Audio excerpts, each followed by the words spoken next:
போடா, ஆண்டவனே நம்ம பக்கம் இருக்கான். ஆண்டவா, எல்லாரும் எப்பவும் மன நிம்மதியோட எந்த தொந்தரவும் இல்லாம சந்தோஷமா இருக்கணும்.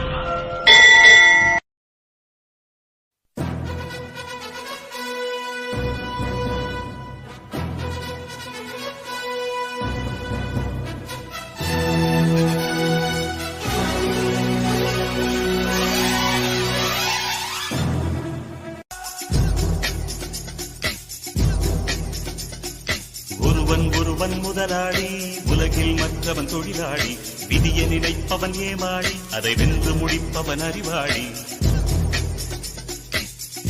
பூமியை வெல்ல ஆயுதம் எதற்கு, பறிக்க கோடரி எதற்கு, பொன்னோ பொருளோ பொற்களம் எதற்கு, ஆசை துறந்தால் அகிலம் உனக்கு.